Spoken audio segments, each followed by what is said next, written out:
Saudações do crente docente. Está no ar o CDcast, o podcast da sua lição bíblica. Eu sou o pastor André Galvão e hoje estaremos estudando a temática Os Ministérios da Igreja, inserida numa temática maior, os pilares da teologia prática, abordado neste trimestre pela revista da EBD, da nossa editora Central Gospel.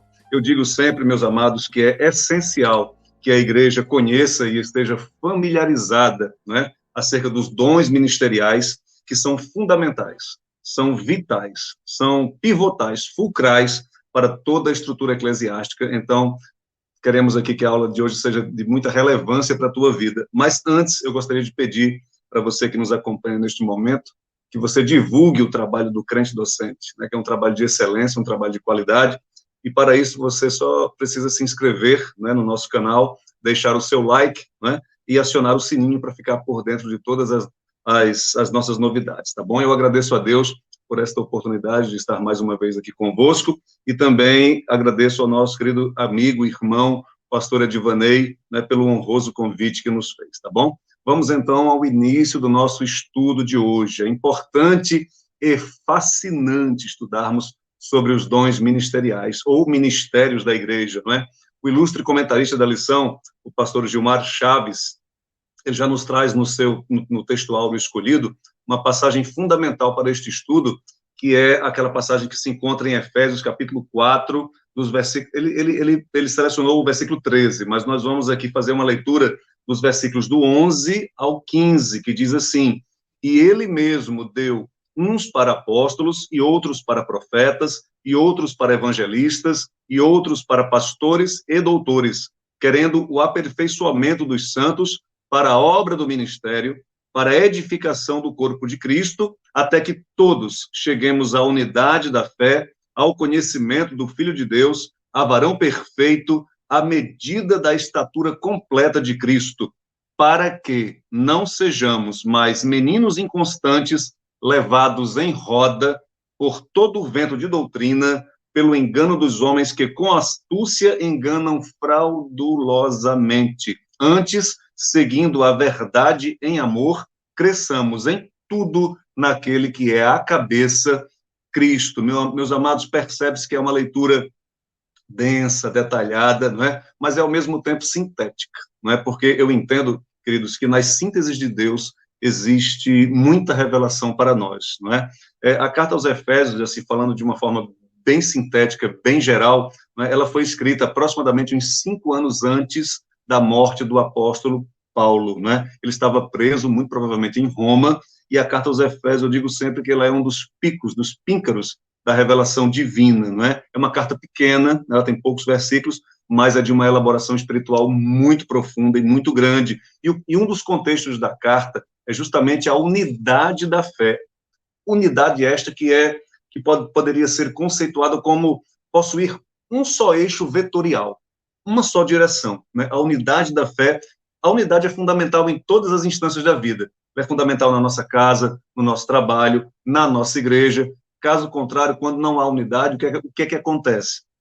Conflitos, desgastes, desperdício desnecessário de energias, ranhuras, etc. e etc.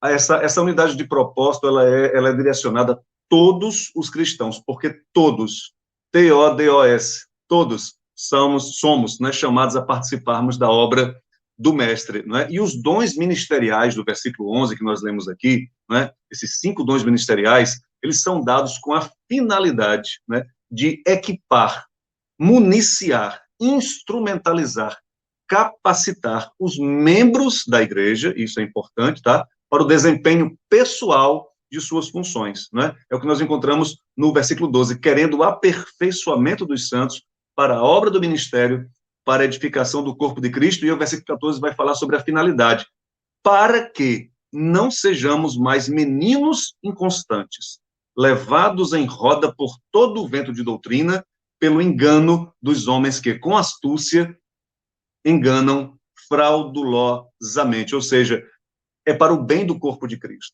Os dons ministeriais são dados à igreja para o próprio bem da igreja, não é? E aqui nós podemos abrir um parênteses bem rápido, não é?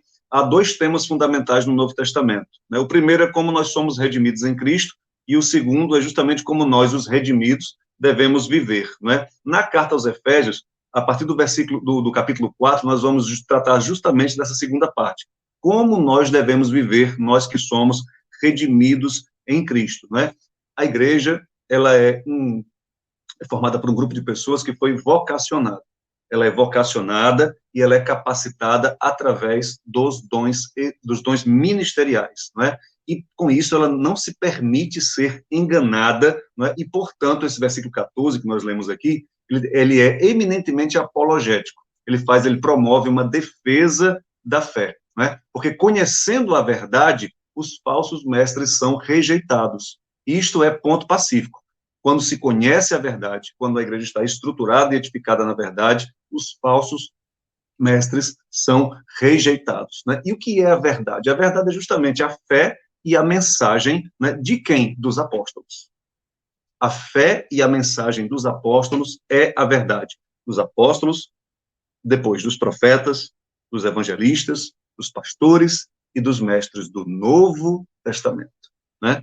Tudo muito bem conexo, tudo muito interdependente, né? Em perfeita sintonia, né, com aquilo que nós observamos lá em 1 Coríntios capítulo 12, dos versículos 12 ao 31, que fala justamente sobre a unidade dos membros do corpo, né? Então, da mesma forma, os dons ministeriais, como provém de um mesmo Deus perfeito, ele trabalha em conexão e interdependência uns com os outros para promover a melhor edificação da igreja do Senhor, né? Portanto, meus amados, depreende-se aqui, né, claramente, que o que a cabeça da igreja, que é Cristo, quer, né, é a unidade doutrinária em amor de toda a igreja, que é o que nós vemos aqui no versículo 15, né? E aí nós, antes de adentrarmos mais minudentemente sobre cada dom ministerial, é importante que nós tenhamos aqui muito bem esclarecido que ortodoxia não é teimosia, é convicção.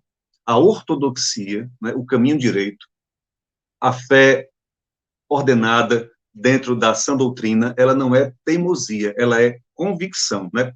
Para que a igreja não se perca com mentiras e com enganos. Quando eu falo de ortodoxia, amados, eu não estou aqui deixando de acreditar e de saber e de compreender que certas divergências doutrinárias secundárias são até comuns dentro da igreja e é até importante que elas existam, tá? Divergências secundárias ou terciárias, não é? O que não faz parte da espinha dorsal do corpo doutrinário da nossa teologia, pode até suscitar aqui e acolá alguma divergência, né? Elas podem até ser trabalhadas, podem ser toleradas, podem ser pensadas, podem ser refletidas e até respeitadas. Por exemplo, o que se esculpe lá em Romanos capítulo 14, quando o apóstolo vai dizer que um come de tudo, o outro faz distinção entre aquilo que deve e o que não deve comer. Um não considera especiais alguns dias, outro faz distinção entre dias e dias. Aquele que come para o seu senhor o come, o que não come para o seu senhor não come. Da mesma forma, aquele que verifica dias, aquele que não verifica, para o seu senhor o faz, e isto está dentro de uma tolerância, de uma tranquilidade teológica. Mas a heresia, quando ataca a espinha dorsal da teologia, esta é inaceitável, porque é veneno.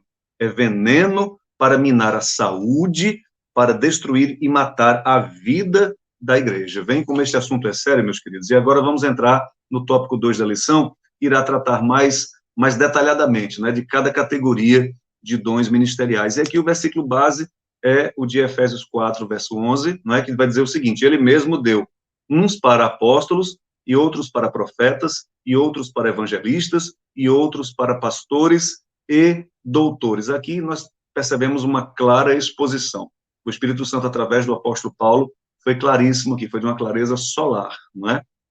Lembrando que este assunto é muito rico, e numa aula de 25, 20 e poucos minutos, nós não podemos exaurir este tema, porque é uma temática de fato muito rica, mas ela aqui serve como um mote e como um subsídio para você, crente docente, né, ministrar uma aula ainda mais trabalhada e ainda mais preparada para a honra e glória do nome do nosso Deus, né? Lembrando aqui que dons ministeriais diferem de dons espirituais, tá? Não são a mesma coisa. Dons ministeriais participam de uma categoria e os dons espirituais fazem parte de uma outra, não é? Ambos são concedidos pelo mesmo Deus, a mesma igreja, contudo, possuem características e funções diferentes, assim como não podemos confundir dons espirituais com batismo com o Espírito Santo, ou com o selo com o Espírito Santo também, são assuntos bem diferentes, tá? Hoje nós vamos tratar aqui dos dons ministeriais, e não dos dons espirituais, dos dons ministeriais. Interessante que somente é ministro quem é servo.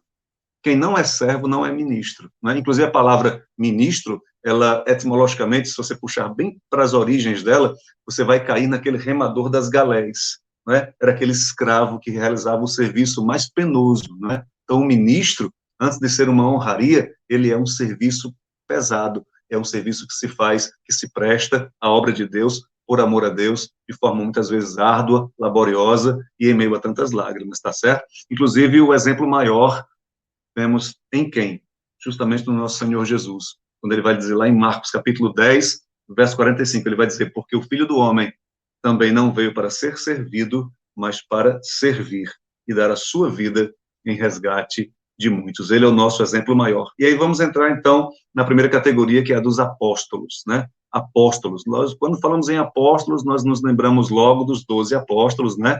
E do apóstolo Paulo, do grego apostelo, enviar.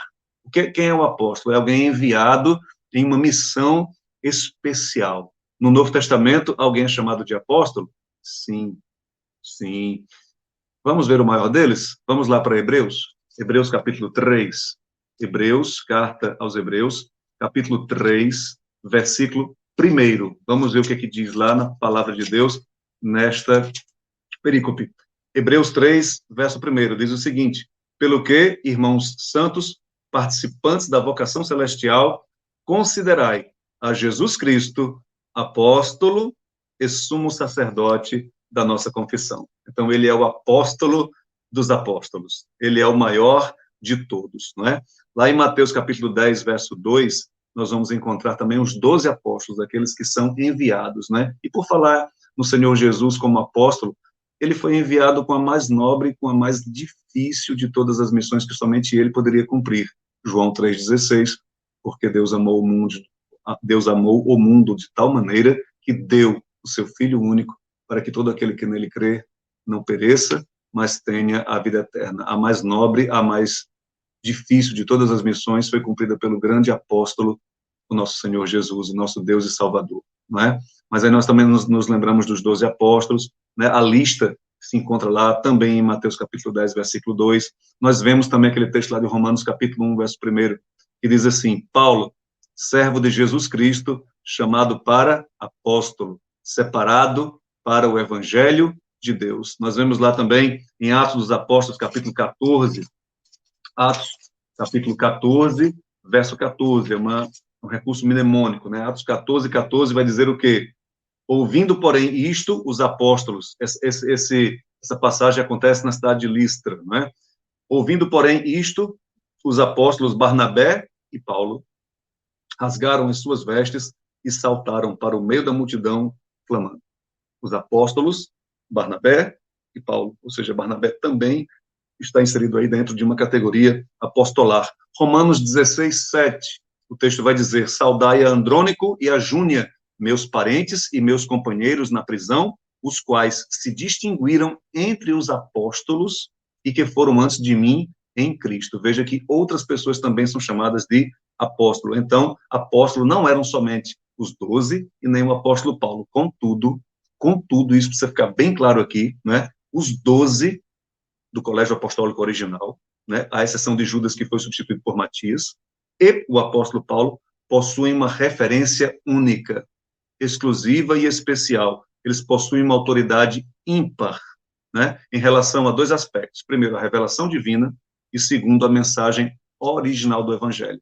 Então, apostolicamente falando, os 12, mais o apóstolo Paulo, eles ocupam um lugar central.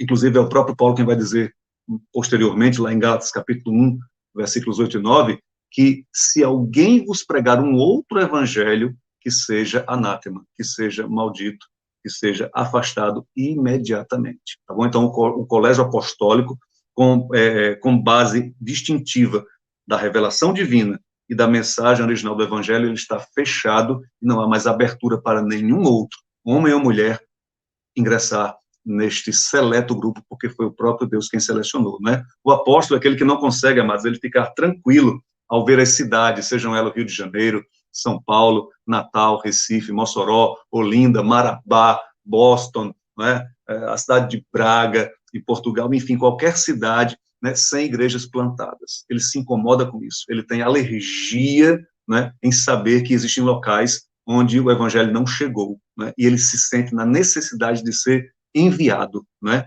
Ele quer que exista uma obra de Deus em todas as localidades, né? Ele quer implantar ministérios, né? Ele quer ver obreiros trabalhando, ele quer ver a obra crescendo, a obra existindo e dando frutos. Esse é o apóstolo, ele não descansa enquanto ele não for enviado, né? Você conhece alguém assim? E não descansa enquanto não souber que você foi alcançado, que existe uma obra de Cristo em andamento em alguma cidade. Isso pode ser de forma nacional ou internacional. O apóstolo ele pode ser um apóstolo transcultural, ele pode ser um apóstolo local, enfim, ele é alguém usado por Deus com esta finalidade, né? É muito bom saber que os dons ministeriais, eles estão vigendo com força na vida da igreja, isto é muito bom, amados.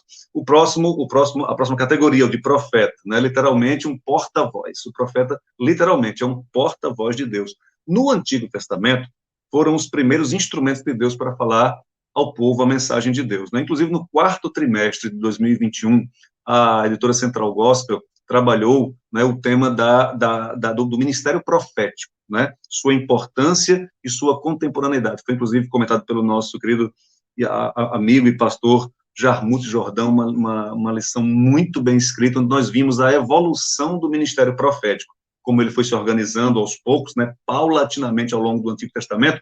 Inclusive, o último profeta do Antigo Testamento foi João Batista, né? Mas hoje, isso foi Antigo Testamento, hoje, o que recebeu o dom ministerial de profeta não consegue ficar em paz, passivo, quando ele vê o povo sendo destruído por causa do pecado ou desviando-se do caminho. O profeta, quando ele está em ação, ele é aquele instrumento de Deus para reconstruir os altares, outrora arruinados. O profeta, ele se incomoda com a prática do pecado, e se for dentro da igreja, aí é que ele realmente não consegue suportar, né? O pastor Silas, ele diz, eu sou uma voz profética para esta nação. E nós vemos que ele é mesmo, é um claro exemplo do dom ministerial de profeta também atuando na vida do seu servo, né? É muito difícil exercer este dom, meus amados, nós temos que reconhecer isso, né? O profeta sofre corajosamente em nome de Deus para algumas missões. Primeiro, zelar pela pureza da igreja. Depois, conduzir o povo ao arrependimento. Depois, confrontar o pecado. Flagrar, expor a hediondez do pecado. Expor a hediondez das terríveis e horrorosas consequências do pecado. Ataques às crianças, ataques à santidade, tudo isso mexe com o coração do profeta de uma forma irrevogável. O profeta não consegue ficar em paz, ele é alérgico a pecado, ele é alérgico à desestrutura da igreja, né? Sem o profeta, aliás, sem Deus através do profeta, a igreja tende a se desviar para dois caminhos, ou para o mundanismo ou para o liberalismo. É muito bom saber que Deus tem usado os seus profetas no tempo de hoje, né? Porque com o profeta, né, a igreja ela é impulsionada a uma renovação espiritual, ela é chamada ao arrependimento e a uma renovação espiritual, o pecado perde a força e é abandonado. Obrigado, Senhor, pelos profetas que o Senhor tem concedido à igreja. Né? Terceira categoria de evangelista. Quem é o evangelista? É aquele que não descansa enquanto não estiver proclamando que Jesus Cristo é o Salvador. Você conhece alguém assim? Aqui, diga-se, né? Todos nós somos evangelizadores. Todos nós somos evangelizadores com a missão de anunciar o evangelho de Cristo, né? Mateus 28, 29 e 20, ide, ou indo por todo o mundo, anunciar o evangelho, pregar o evangelho a toda criatura, né? Até calado o crente prega, porque todos nós somos evangelizadores, né? Pregue, se possível, fale. Alguém já disse isso e é muito acertado. Contudo, o evangelista, ele é destacado por este serviço. Ele possui uma habilidade dada por Deus, isso é dom ministerial. Ele possui uma habilidade dada por Deus, uma capacidade, né, para ele ou ela prestar este serviço, né? E aqui uma observação, dificilmente você verá um evangelista muito preso a minúcias, a detalhes. a pormenores. Você o verá mais como? Mais efusivo, normalmente. Ele é mais sanguíneo, normalmente. Isso não é uma regra rígida, mas ele é mais percussiente, ele é mais vivaz, ele é mais pujante, ele é mais sobranceiro, é mais incisivo para a obra da salvação em Cristo. Ele prega a salvação, o resgate de pessoas, né? Ele vai enfatizar Cristo, a salvação em Cristo e todos os efeitos, né? Como a vida é melhor com Cristo e como a vida é pior sem Cristo, tá bom? Ele vai trabalhar muito o emocional. Não é o emocionalismo, é o emocional das pessoas, né? É uma pregação verdadeira, não é manipulação. O verdadeiro evangelista não é um manipulador, ele é um pregador da verdade com todo o coração, com toda a alma, né? Ele é um espiritual legítimo, né? E aí eu pergunto, existe evangelista de uma pessoa só? Existe. E existe evangelista de multidões? Existe. Exemplo de um evangelista de multidões, Filipe. Em Samaria, as multidões criam em Cristo pela pregação de Filipe. E existe evangelista de uma pessoa só? Existe. Exemplo, Filipe. Lembra do eunuco, lá do tesoureiro de Candace, né? Da rainha da Etiópia, né? Olha só, ele pregou também, o mesmo evangelista de multidões, também é aquele que também prega para uma pessoa só, tá bom? A quarta categoria, porque o tempo urge, né? Os pastores. Quem são os pastores? A palavra pastor está na mesma raiz da palavra pai, né? Deus não dá igrejas a pastores, Deus dá pastores às igrejas, né? Quais são as funções dos pastores? Você conhece alguém assim? Dirigir a congregação local, cuidar das necessidades espirituais da igreja, estar sempre perto das ovelhas, interceder junto a Deus pela congregação, entre tantas outras funções, não é? Vamos lá para Tito, carta do apóstolo Paulo a Tito, no capítulo 1. Carta de Tito, a Tito, capítulo 1, versos 7 a 11. O que é que diz a palavra? Diz assim, ó, porque convém que o bispo, e quando nós falamos em bispo, pode ser entendido também como pastores, tá? Porque convém que o bispo seja irrepreensível como despenseiro da casa de Deus, não soberbo, nem iracundo, nem dado ao vinho, nem espancador, nem cobiçoso de torpe ganância, mas dado à hospitalidade, amigo do bem, moderado, justo, santo, temperante, retendo firme a fiel palavra que é conforme a doutrina, para que seja poderoso tanto para admoestar com a sã doutrina, como para convencer os contradizentes dentro da igreja, né? Porque há muitos desordenados, faladores, vãos e enganadores, principalmente os da circuncisão, aos quais convém tapar a boca. E quem é que faz isso? O pastor. Homens que transtornam casas inteiras, ensinando o que não convém por torpe ganância. E aí o pastor tem esta missão. É este dom ministerial que Deus vai usar poderosamente para fazer esta tarefa. O pastor precisa conhecer bem a doutrina. E quando nós falamos em pastores, ou bispos, ou presbíteros, né, eles têm a mesma função semântica, tá bom? Eles podem ser considerados as mesmas pessoas, tá bom? Os mesmos significados das palavras, né? Lá em 1 Timóteo, capítulo 5, verso 17, vai dizer assim, os presbíteros que governam bem sejam estimados por dignos de duplicada honra, principalmente os que trabalham na palavra e na doutrina, né? Hebreus capítulo 13, verso 7, vai dizer, lembrai-vos dos vossos pastores, que vos falaram a palavra de Deus, a fé dos quais imitai, atentando para a sua maneira de viver. Nós vemos lá no emocionante discurso de Paulo aos anciãos da igreja de Éfeso, lá em Atos capítulo 20, versículos 17 a 38, né? É um discurso lindo, eu já chorei muitas vezes lendo esta passagem bíblica, acredito que você também, não é? Mas olha só, no versículo 28 ele vai dizer, olhai por vós e por todo o rebanho, sobre o que o Espírito Santo vos constituiu bispos. Tremenda função pastoral, maravilhosa função pastoral, essencial para a igreja a função pastoral, e ela carrega uma carga muito pesada, pode crer. Carga pesada de críticas, de falta de reconhecimento, de zombaria, muitas vezes, de chacotas injustas, de deboches, né? Muitas vezes ele é tratado como se fosse desnecessário, né? Poderíamos falar muito aqui sobre o ministério pastoral, mas aí ele poderia ser só uma aula também, porque é muito rico, né? É muito rica esta temática. O pastor quer, acima de tudo, né? O bem das ovelhas e agradar aquele que o alistou, né? E por último, mas não menos importante, os mestres ou doutores, né? São aqueles que recebem o dom de Deus, o dom ministerial de Deus, para quê? Para esclarecer, expor e proclamar a palavra de Deus. E o mestre, ele tem uma alergia. Você sabe qual é a alergia do mestre?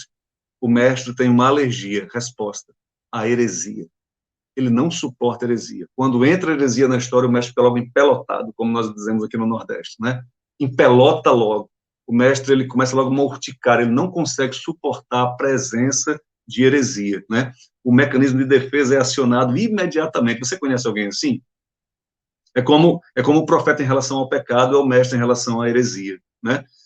Lá em 2 Timóteo, capítulo 1, versículos do 11 ao 14, Paulo vai dizer: para o que eu fui constituído pregador e apóstolo e doutor dos gentios, né? Por cuja causa padeço também isto, mas não me envergonho, porque eu sei em quem tenho crido e estou certo de que é poderoso para guardar o meu depósito até aquele dia. Deus ama muito a igreja, meus queridos, e ele arregimenta mestres para protegê-la dos ataques dos enganadores. Hoje nós temos dois grandes problemas, né? Primeiro, o descrédito fabricado da Bíblia, né? Querem desacreditar a Bíblia, né? Em alguns lugares a Bíblia está sendo até proibida de ser lida, está sendo proibida de ser interpretada em seu sentido literal, né? Isto tem acontecido, isto fere de morte o coração do mestre. O mestre não suporta isso, né? Outro grande problema, está acontecendo uma mistura muito grande, uma miscelânea de doutrinas. O mestre não suporta isso. O doutor da igreja não suporta isso, porque ele sabe que isso poderá matar a igreja. Certa vez eu escutei uma frase de um pastor muito sábio, ele disse o seguinte: se nós não ensinarmos a verdade hoje, as futuras gerações vão crer na mentira, e isso atinge a todos nós e a nossa descendência. Ninguém está de fora, porque ninguém é exceção a essa regra. E a igreja que cala seus mestres e teólogos não terá firmeza na verdade. E ela aceitará, infelizmente, inovações doutrinárias espúrias, sem objeção. Ela será enganada. Mas com os mestres isso não acontece. Se uma igreja valoriza os seus mestres, valoriza os seus docentes, valoriza os seus doutores, ela é uma igreja que estará sempre muito bem firmada nos fundamentos eternos, né? E para terminarmos, né, como é que Jesus era mais conhecido e chamado pelos seus discípulos? De Rabi. Rabi, mestre, né? Porque Jesus pregou, Jesus fez maravilhosas atividades em todo o seu ministério, mas ele mais ensinou do que pregou, ele mais ensinou do que curou, ele ensinava todos os dias, tá bom? E Oséias 4:6 vai dizer o quê? Que o meu povo foi destruído porque lhe faltou o conhecimento, ou seja, a falta de conhecimento, ela vai destruir, né? E como palavra final, para terminarmos mesmo, eu reitero aqui que Deus ama a sua igreja e quer vê-la edificada, protegida e produtiva, e para isso ele se utiliza, né, ele levantou e levanta hoje apóstolos, profetas, evangelistas, pastores e mestres, para que a obra dele tenha uma unidade, que fale uma só língua e ande numa só direção, porque fazendo assim ela jamais vai se perder. Que este subsídio, meus amados, meus queridos que nos acompanharam até aqui, que este subsídio seja muito útil e fomente em você um amor ainda maior pelas Sagradas Escrituras. Deus te abençoe poderosamente, em nome de Jesus. Foi um prazer estar convosco.